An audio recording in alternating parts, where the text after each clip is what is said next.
sama-sama, sama-sama, sama-sama. Kita kerja sama-sama, senanglah hati. Shalom adik-adik. Puji Tuhan, hari ini kita bertemu kembali di hari yang Minggu, hari yang ceria, hari yang Tuhan berikan bagi kita untuk bisa menikmati kebenaran firman Tuhan. Adik-adik, hari ini kakak akan bercerita tentang sama seperti pujian tadi, bahwa kita harus bekerja bersama-sama, sama-sama bekerja, maka hati pun senang, pekerjaan pun ringan, dan semuanya itu untuk kebaikan kita juga. Nah, kita buka dulu kitab kita adik-adik di dalam Markus 2 ayat 1 sampai 12. Nah, ya adik-adik boleh di rumah buka Alkitabnya dulu di dalam Markus 2 ayat 1 sampai 12. Hari ini tema kita adik-adik yaitu kita kerja sama-sama. Ya, sekali lagi kita kerja sama-sama. Nah, di sini diceritakan adik-adik waktu itu ya, Yesus datang ke kota Kapernaum. Waktu Yesus datang ke kota Kapernaum, pasti orang mendengar, ada Yesus datang. Aku dengar ada Yesus yang buat mujizat itu datang. Nah, banyak adik-adik yang bertanya-tanya, siapa Yesus? Aku cuma dengar aja Yesus. Nah, waktu Yesus datang ke kota Kapernaum, banyak orang yang mengikuti dia, ingin melihat Yesus, ingin mengetahui Yesus. Kalau selama ini dia cuma dengar Yesus itu buat mujizat, ini dia lihat tingginya gimana ya, wajahnya gimana ya. Mau lihat adik-adik. Nah, waktu Yesus datang ke kota itu, dia ada tinggal di sebuah rumah. Dia mengunjungi sebuah rumah. Karena banyaknya orang datang, jadi susah untuk melihat Yesus. Nah, di sana ada satu orang yang lumpuh.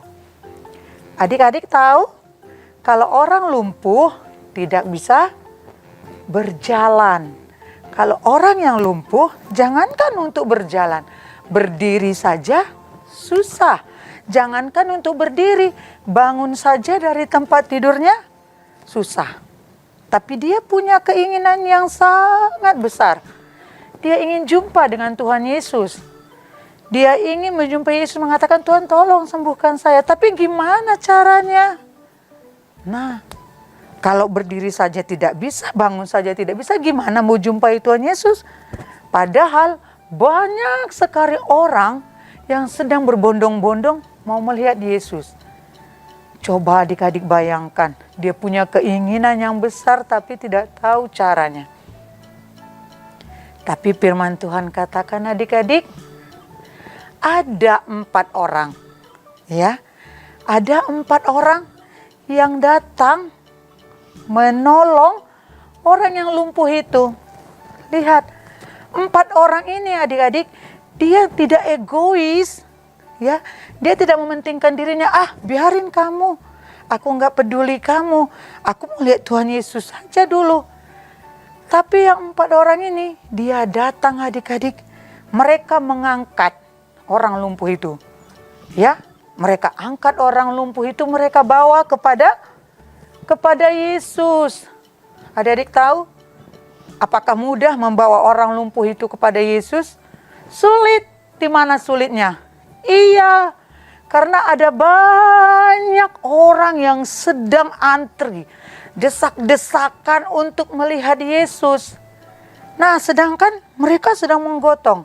Tapi di dalam kerjasama adik-adik, di dalam bekerja bersama-sama, mereka tidak putus asa.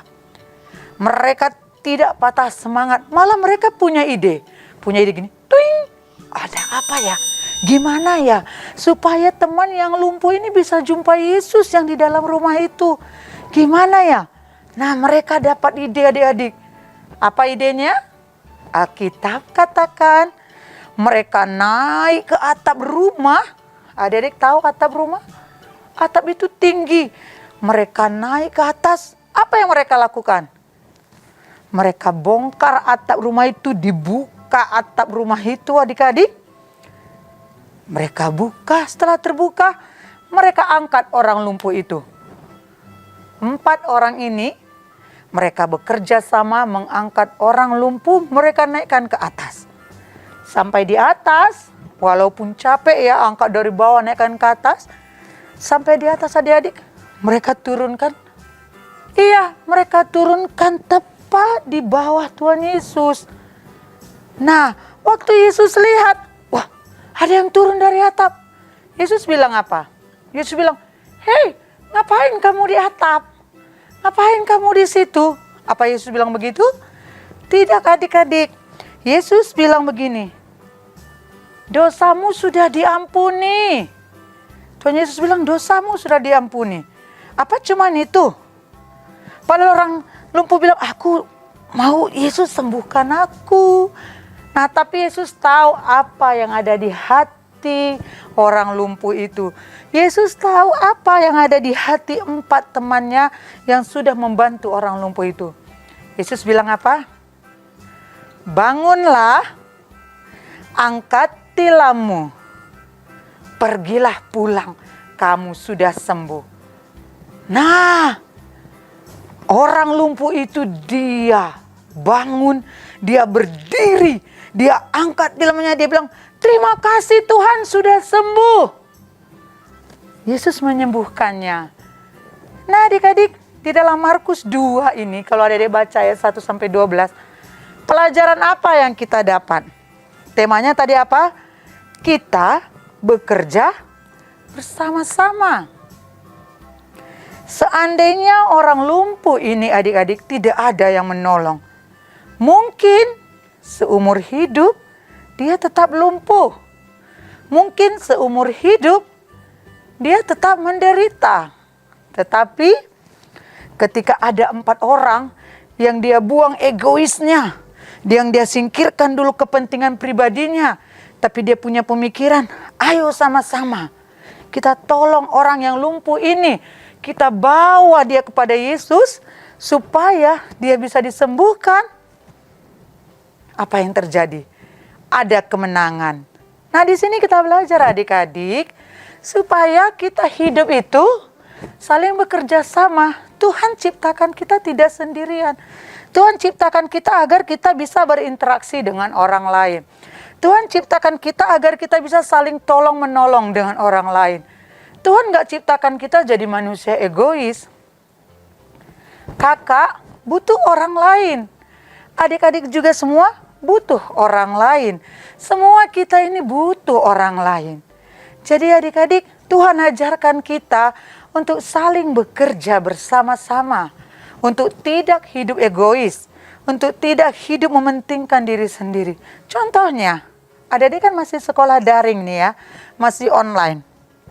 Pasti ada pelajaran-pelajaran yang guru sampaikan adik-adik tidak mengerti. Ada pelajaran yang sama sekali adik tidak tahu jawabannya mungkin. Apa yang adik-adik lakukan? Ayo coba. Iya, adik-adik pasti bertanya dulu kepada ibu guru atau bapak guru. Mungkin adik-adik bertanya kepada orang tua. Mungkin kepada abang atau kakak. Ada yang mungkin kata, nggak mengerti jawabannya, tolong dibantu. Itu kita butuh bantuan orang lain. Adik-adik bekerja sama dengan guru, bekerja sama dengan orang tua, bekerja sama dengan kakak abang untuk mengerjakannya. Iya, kita butuh orang lain. Di rumah juga adik-adik. Di rumah nggak semua bisa mama papa lakukan. Dia butuh adik-adik untuk membantu. Bekerja sama bersama-sama. Membersihkan rumah mungkin. Atau apa yang bisa adik kerjakan. Contoh paling kecilnya apa? Benar. Contohnya membersihkan tempat tidur. Kan tugas kita. Membersihkan tempat tidur. Tugas adik-adik toh. Nah, kita harus bekerja sama. Kenapa? Karena kalau kita bekerja sama, pekerjaan itu jadi ringan. Contoh apa lagi coba? Contohnya adik-adik. Nah, adik-adik bisa mengingatkan teman-teman. Ya, teman-teman sesama teman sekolah minggu. Agar tidak lupa jam-jam online, jam-jam pertemuan FA, jam-jam ibadah. Ini kan kita mengingatkan supaya mereka ingat juga untuk beribadah. Mengingatkan teman untuk jangan lupa berdoa. Atau ada teman kita yang kesusahan adik-adik kita, mari menolong mereka, membantu mereka. Bukan mesti banyak, tetapi dengan memberikan perhatian kepada mereka, mereka sangat terbantu. Di sini firman Tuhan katakan bekerja. Kita kerja sama-sama. Kan gak selamanya nanti kita hidupnya baik kan.